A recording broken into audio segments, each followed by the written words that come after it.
Welcome to the Nicholas 11X12 technology. Today we're looking at the Philips 273E3LHSB 27-inch LCD LED backlit monitor with the pretty fast response time. Alright, here's the huge box. Again, this is a Philips monitor. The base model name is right here, 273E3LH. It says LED up there, but this basically is an LCD screen with LED backlighting. 27 inches, these are 68.6 centimeters. White LED backlighting is used, HDMI is also an option. Built-in speakers, 1 millisecond smart response time from gray to gray. This is a full HD 1080p screen and it comes with a dynamic contrast ratio of 20 million by 1. Right here there even is a large preview on how the monitor looks like. Now let's skip the unboxing process and get right to the content. Here's the screen itself in a protection bag. It comes with a basic ground stand. As for the cables, you get an analog cable, so VGA, a 3.5mm audio cable for the monitor speakers, and last but not least, the power cord. Unfortunately, Philips doesn't include DVI or HDMI cables. You also get a CD with a manual and drivers, and a quick start guide. But now let's move on to the specifications. The Philips 273E3LHSB is an LCD monitor with an LED backlight. This is a 27-inch screen and that are 68.6 centimeters. A TN Plus panel is used and the resolution of this monitor would be 1920 by 1080 at 60 Hz. It has a brightness level of 300 candela per square meter. The static contrast ratio is 1200 by 1 and the dynamic contrast would be 20 million by 1. The monitor has a typical response time of 3.5 milliseconds and the viewing angles are 178 degrees horizontal and 170 degrees vertical. The VGA, DVI and HDMI signal inputs are present and two 2-watt built-in speakers are also featured on this monitor. The typical power consumption according to Philips is 20.4 watts and 0.5 watts in standby mode. Now once I've put everything together, here it is.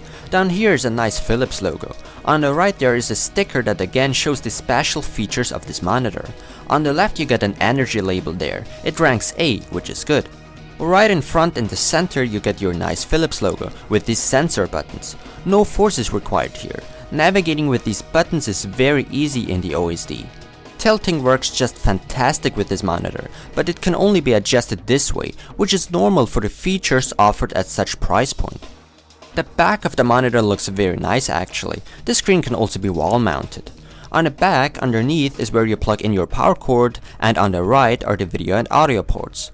Here's your HDMI, DVI, VGA, and the two 3.5mm audio jacks.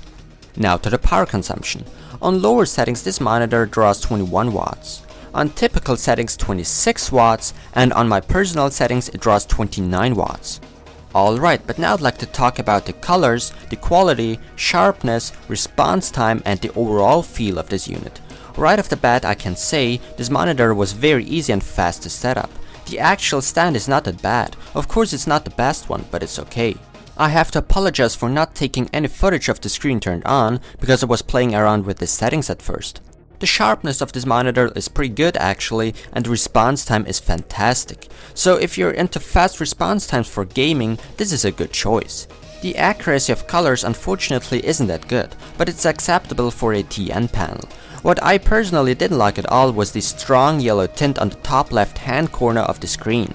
On the opposite side, the colors had more of a bluish tint with a lower contrast than the top portion of the screen.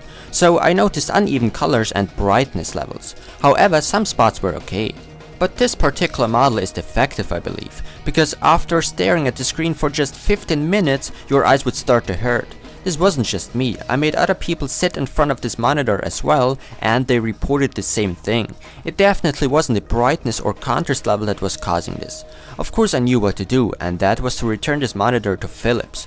After several days Philips reported back the monitor is 100% functional and not defective at all.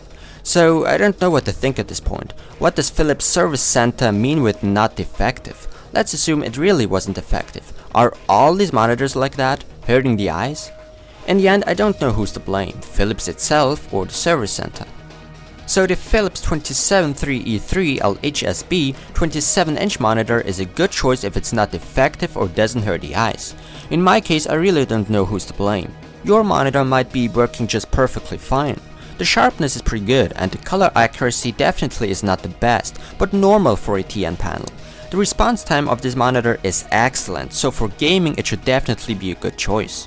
Pros are color accuracy is okay, good sharpness, and last but not least, I like the excellent response time for gaming. Unfortunately, there are heavy cons too, such as the yellow warm tint, uneven brightness contrast levels, and the blue cool tint on the bottom portion of the screen. Also, the eyes start to hurt after staring at the screen for 15 minutes. And because these are fatal things, I can only give this monitor a 1 out of 10, but that's all I can say here.